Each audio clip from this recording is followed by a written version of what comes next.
Students, ये अपना company accounts का फाइनल लेक्चर होगा। इस लेक्चर में हम देखेंगे फॉरफीचर किए हुए शेयर्स कंपनी कैसे री इशू करता है और कॉल्स इन एडवांस। ये 2 पॉइंट अपने बाकी है, बस उसके ही 2 क्वेश्चंस हम देखने वाले हैं। तो शुरू करते हैं। देखिए, Preeti company limited invited application for 50,000 equity shares of 100 each at par। Par बोल दिया है तो no premium no discount. Payable as follow, on application 30 rupees, on allotment 40 rupees and first and final call 30 rupees. The public apply for 35,000 shares. Public ने सिर्फ 35,000 ही application form भेजे, इसका मतलब under subscription हो चुका है ये। Okay, and all these were allotted, और सबको अलॉट कर दिया। अब ऑलरेडी अंडर सब्सक्रिप्शन है, किसी को रिजेक्ट करेंगे क्या? नहीं। All money due were collected with an exception on first and final call on 4,000 shares. These were forfeited. All forfeited shares were reissued by the directors at ₹80 per share। Pass journal entry in the books of Preeti company limited. Question समझ लेते हैं। Company 50,000 issue करना चाहती थी, 100 rupees each, application 30, allotment 40, first and final call 30। Public ने सिर्फ 35,000 apply किया तो ये अंडर सब्सक्रिप्शन हो गया। ओके, आगे सब पैसे मिल गए एक्सेप्ट 4,000 शेयर्स, जिसका फर्स्ट एंड फाइनल कॉल का पैसा नहीं मिला। ओके, अब वो शेयर को फॉरफिट कर दिया है और बाद में डायरेक्टर्स ने उसे री इश्यू कर दिया at a price of 80। Okay, 80 rupees पे री इश्यू कर दिया। क्लियर है? चलो इसके जर्नल एंट्रीज देखते हैं। अब यहाँ पे एप्लीकेशन, अलॉटमेंट, ये सब मैं नहीं करूंगा, इसका जर्नल एंट्री आप करना है। ओके, यहाँ पे मैं शुरू करूंगा फाइनल कॉल मनी रिसीव्ड से। क्लियर है? फाइनल कॉल मनी रिसीव्ड से। क्लियर है? देखिए, फाइनल कॉल मनी ड्यू क्या होगा? Equity share final call account debit to equity share capital. Okay, 35,000 पे 30 रुपीज। तो अब ये फाइनल कॉल का मनी रिसीव्ड होने वाला है। चलिए, तो फाइनल कॉल का मनी रिसीव्ड एंट्री क्या होगा? Bank account debit, calls in arrears account debit to equity share final call. Okay, क्योंकि फाइनल कॉल में कॉल्स इन अरियर्स है 4,000 शेयर्स पे, तो सिंपल कौन सा है? Final call 10,50,000 rupees. 10,50,000, 35,000 पे 30 रुपीज, दैट इज 10,50,000 रुपीज। तो आउट ऑफ 10,50,000 हमें 4,000 एप्लीकेशंस पे, 4,000 शेयर्स पे 30 रुपीज नहीं मिले, that is calls in arrears. ये तो आपको एंट्री आता ही होगा अब तक। ओके, तो 4,000 इंटू 30, दैट इज 1,20,000। 1,20,000। ओके, तो 10,50,000 में से 1,20,000 रुपीज नहीं मिले, बाकी सब मिल गए। Okay, that is 9,30,000। सिंपल है, यहां तक तो सिंपल था। फाइनल कॉल मनी रिसीव तक तो आप सबको आता है, बस ये कॉल्स इन अरियर्स वाला पॉइंट यहाँ पे एक्स्ट्रा आया है। ओके, 4,000 शेयर्स पे हमें फाइनल कॉल के 30 रुपीज नहीं मिले थे। ओके, 4 इज 12 और ये 1 2 3 4 0, तो 1,20,000। अब ये शेयर कंपनी फॉरफिट करने वाली, तो फॉरफीचर का एंट्री हमने लास्ट लेक्चर में देखा था। Equity share capital account debit, capital में से उसका नाम कट कर देंगे, कम करना है तो कैपिटल को डेबिट करेंगे।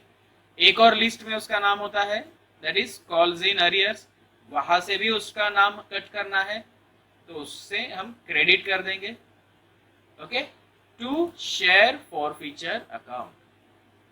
Okay, to share forfeiture account. तो सबसे पहले इक्विटी शेयर कैपिटल, याद कीजिए क्या बोला था मैंने? क्या ये फॉरफिट हम सारे शेयर होल्डर का शेयर्स कर रहे हैं क्या? नहीं, सिर्फ उसी शेयर होल्डर का जिसने हमें कॉल का पैसा नहीं दिया है। ओके, कॉल्स इन अरियर से मतलब कितने शेयर्स पे? 4000। ओके, 4000। तो 4000 पे कितने रुपीस? 4000 पे 100 रुपीज जाएंगे कैपिटल। तो यहाँ पे बहुत सारे बच्चों का मुझे डाउट आया कि ये 100 रुपीज कैसे पता चलता है। ओके, जैसे कि पिछले लेक्चर में हमने जो फोरफीचर का क्वेश्चन लिया था उसमें 10 रुपीज लिए थे। ओके, दिखा था मैं आपको, देखिए equity share capital account debit, ये भी फोरफीचर का एंट्री है। Okay, 200 into 10। तो पता कैसे चलता है कि ये 10 लेना है यहाँ पे? चलिए 4 तो पता चल जाता है क्योंकि वो पैसा नहीं दिया है, कॉल्स इन अरियर्स के इफेक्ट से जहां जहां पे कॉल्स इन अरियर्स डेबिट किया होगा वहां से ये अमाउंट हम ले सकते हैं कॉल्स इन अरियर्स का। ओके, तो ये 10 या फिर एक्सक्यूज मी,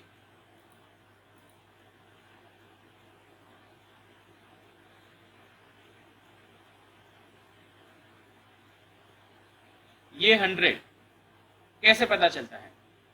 ओके, तो इसे समझने के लिए एक पॉइंट याद रखना कि हमने इस शेयर होल्डर को कहां तक कॉल किया था। ओके, इस शेयर होल्डर को जो 4000 होल्ड किए हुए शेयर होल्डर्स है उनको हमने कहां तक कॉल किया था? तो आप बोलोगे सर हमने पूरा फाइनल कॉल तक कॉल किया था, है ना, पूरे फाइनल कॉल तक कॉल किए थे। तो फाइनल कॉल तक टोटल कितना हो जाता है? 100 हो जाता है, 30, 40 एंड 30। तो इसलिए यहाँ पे हमने पूरे 100 रुपीज कॉल किए थे, इसलिए हमने यहाँ पे 100 लिया। अगर बात ठीक से सुनना, अगर उस शेयर होल्डर को, इन 4000 शेयर होल्डर्स को अलॉटमेंट तक कॉल किए होते और उन्होंने अलॉटमेंट का पैसा नहीं दिया होता, ओके, और उनके शेयर फॉरफिट कर दिए होते before making final call, before making final call allotment तक ही हमने उनको कॉल किया है, अलॉटमेंट का पैसा उन्होंने नहीं दिया, ओके, और तब जाके हम उनके शेयर फॉरफिट कर रहे होते, तो हम यहाँ पे लेते 70 रुपीज। ओके, 70 कैसे? 30 प्लस 40, क्योंकि हमने वहां पे उनको सिर्फ अलॉटमेंट तक का ही कॉल किया है। क्लियर है? अब इस क्वेश्चन में हमने उनको पूरा 100 रुपीज कॉल किया है। ओके, तो इसलिए हमने यहाँ पे 100 लिया। आई बात समझ में? क्लियर है? फिर भी अगर कुछ डाउट हो तो आप कमेंट में पूछ सकते हो या फिर हमें इंस्टाग्राम पे डायरेक्टली मैसेज कर सकते हो। क्लियर है? देखिए, तो इक्विटी शेयर कैपिटल 4000 इंटू 100, क्योंकि हमने उनको फाइनल तक कॉल किया, that is 4 lakh rupees. Calls in arrears, calls in arrears कितने हुए? 4000 पे 30, 1,20,000। उसने 30 रुपीज नहीं दिए, बाकी के 70 तो दे चुके थे वो। ये कंपनी उनको रिटर्न नहीं करेगी, ये कंपनी अपने पास रख लेगी एज अ प्रॉफिट। ओके, तो 4000 into 70, okay, 2,80,000 being 4000 share forfeited. Okay, clear है? चलो यहां तक तो सब हमने ऑलरेडी पढ़ा हुआ था, फॉरफीचर तक का हमने ऑलरेडी पढ़ा हुआ था। अब इसके बाद जो नया एंट्री यहाँ पे ऐड हो रहा है वो है री इश्यू। री इश्यू मतलब यही 4000 शेयर कंपनी के डायरेक्टर्स फिर से इश्यू करेंगे नए शेयर होल्डर को। ओके, बट वो कितने रुपीज में इश्यू कर रहे हैं? 80 रुपीज में। ओके, कितने रुपीज में इश्यू कर रहे हैं? 80 रुपीज में। तो चलिए 80 रुपीज में नए शेयर होल्डर को शेयर इश्यू करेंगे, तो वो शेयर होल्डर उसके बदले में क्या देगा हमें? ऑफ कोर्स पैसा। ओके, तो पैसा देगा तो bank account debit, okay, share forfeiture account debit. अब ये शेयर फॉरफीचर यहाँ पे क्या कर रहा है? तो अपने शेयर का फेस वैल्यू क्या था? 100 रुपीज, बट डायरेक्टर्स जो नए शेयर होल्डर को शेयर इश्यू कर रहा है वो कितने में कर रहा है? 80 रुपीज। इसका मतलब कंपनी को यहाँ पे 20 रुपीज का लॉस हो रहा है, तो वो लॉस भी रिकॉर्ड करेंगे हम शेयर फॉरफीचर अकाउंट में। ओके, जो 20 रुपीज का लॉस हुआ at the time of reissue वो हम रिकॉर्ड करेंगे शेयर फॉरफीचर अकाउंट में। क्लियर है? To share capital account. Clear है? ओके, चलिए अमाउंट देखते हैं। सबसे पहले इक्विटी शेयर कैपिटल, पूरे 4000 के शेयर हम इशू कर रहे हैं, कैपिटल यानी face value 4000 into 100 that is 4 lakh. Next bank account debit 4000 into 80 rupees. Okay, directors ने न्यू शेयर होल्डर को जो शेयर री इश्यू किए हैं वो 80 रुपीज में किए, तो वो शेयर होल्डर हमें 80 रुपीज देगा, तो 4000 into 80 okay that is 3,20,000 3,20,000। Okay, तो हमने जब री इश्यू किया तो हमें 20 रुपीज का लॉस हुआ, वो रिकॉर्ड करेंगे हम शेयर फॉरफीचर अकाउंट में। 4000 पे 20 दैट इज 80,000। क्लियर है? समझ गया सब? एक बार फिर से बताता हूं, बैंक अकाउंट डेबिट जितना डायरेक्टर्स ने न्यू इश्यू किया, री इश्यू किया नए शेयर होल्डर को 80 रुपीज में, तो वो 80 रुपीज रिसीव्ड हुए। शेयर फॉरफीचर अकाउंट डेबिट, ये लॉस हुआ जो हमें पैसे नहीं मिले न्यू शेयर होल्डर से, that is 20 rupees. Okay, and share capital हमारा 100 रुपीज था। ओके, अब शेयर फॉरफीचर अकाउंट में कितना बैलेंस बचा? तो बोले अरे ये क्या पूछ रहे सर, शेयर फॉरफीचर मतलब देखिए जब हमने फॉरफीट किए थे शेयर तब हमें प्रॉफिट हुआ था 70 रुपए का, है ना। ये 70 रुपए हमने कंपनी ने रिटर्न तो नहीं किए थे, ये प्रॉफिट था, है ना। और जब री इश्यू किया तो 20 रुपीज का लॉस हुआ। ओके, तो 2,80,000 के प्रॉफिट में 80,000 का लॉस हो गया, तो बचे 2 लाख। ये शेयर फॉरफीचर का अमाउंट ट्रांसफर होगा कैपिटल रिजर्व में। ओके, एक नया कैपिटल रिजर्व, इस कैपिटल रिजर्व का यूज क्या होता है वो तय होता है। ओके, और ये रिजर्व्स एंड सरप्लस इस हेड में जाएगा। अगर बैलेंस शीट पूछते हैं तो कैपिटल रिजर्व जाएगा रिजर्व्स एंड सरप्लस के हेड में। तो शेयर फॉरफीचर अकाउंट में जितना भी बैलेंस बचा है वो सब कहां पे ट्रांसफर होगा? कैपिटल रिजर्व में। Okay, that is 2 lakh rupees. Clear है? खत्म क्वेश्चन। समझ गए? ओके, आप नोट डाउन करना, बट नोट डाउन करने से पहले आप application, allotment, first call money due यहाँ तक के जर्नल एंट्रीज पहले कर लेना, फिर इसके बाद ये सारा स्टेप्स नोट डाउन करना।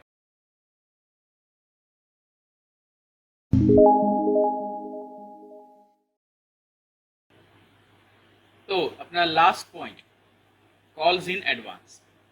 ओके, कॉल्स इन एडवांस क्या होता है सबसे पहले समझ लेते हैं कि जैसे हमने कॉल्स इन एरियर्स देखा था। कॉल्स इन एरियर्स मतलब कोई शेयर होल्डर शेयर के पैसे नहीं दे देता, किसी कॉल के पैसे नहीं देता है। उसके बराबर उल्टा कुछ शेयर होल्डर अच्छे होते हैं, वो एडवांस में अगले कॉल का पैसा दे देते हैं। ओके, एडवांस में अगले कॉल का पैसा दे देंगे, तो उसे हम कहेंगे कॉल्स इन एडवांस। ओके, अब ये एडवांस में रिसीव किया है कंपनी ने पैसा, उसके बदले में अभी तक कॉल नहीं गया है, तो उसको हम क्या कहेंगे? असेट या liability? Receive in advance. Okay, उसके अगेंस्ट कोई सर्विस या फिर कोई कॉल नहीं गया है, तो ये कंपनी का हुआ लायबिलिटी। कंपनी का क्या हुआ? लायबिलिटी।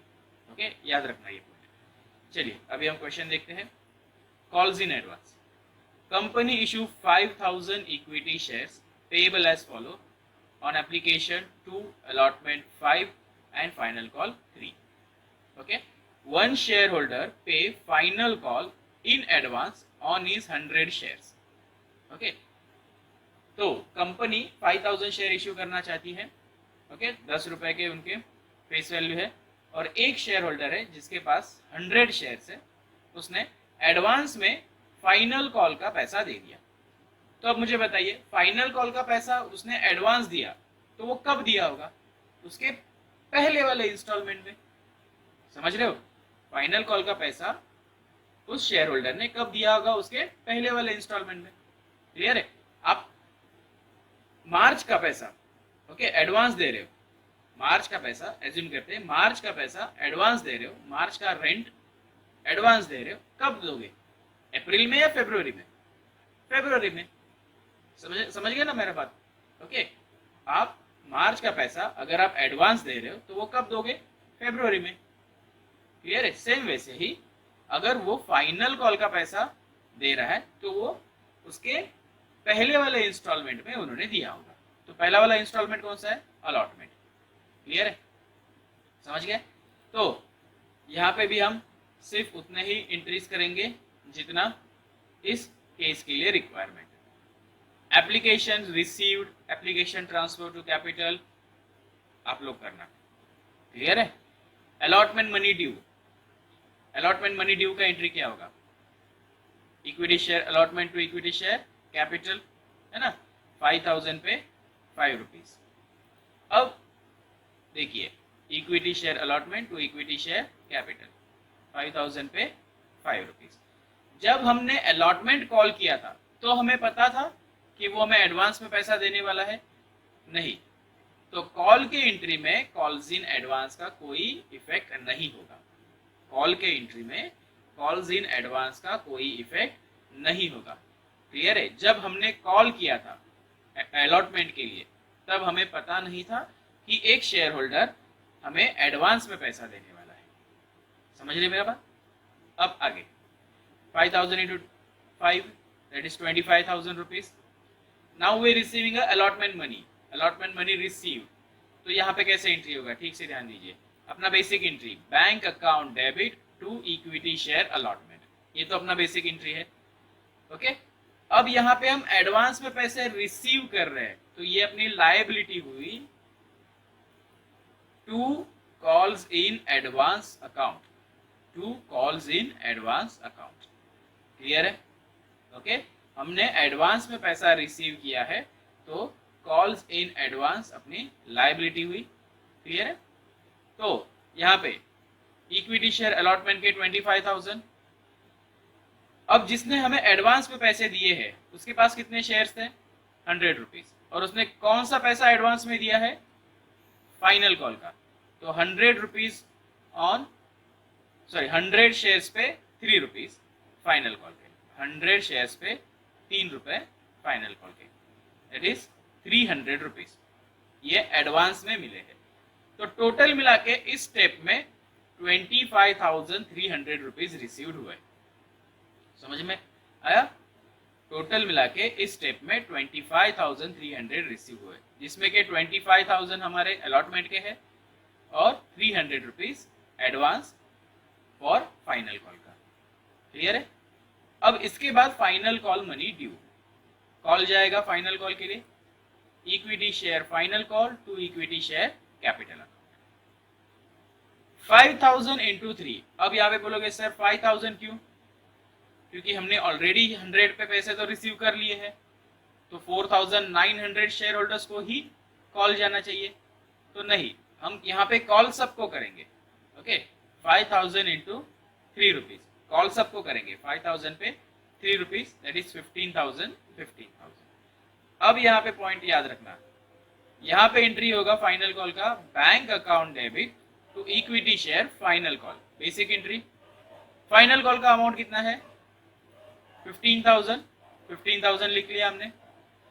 अब कॉल्स इन एडवांस जो हमारी लायबिलिटी थी कब तक? जब तक हम उसकी सर्विस नहीं देते तब तक, जब तक हम उसकी सर्विस या फिर उसका कॉल नहीं करते तब तक वो अपनी लायबिलिटी थी।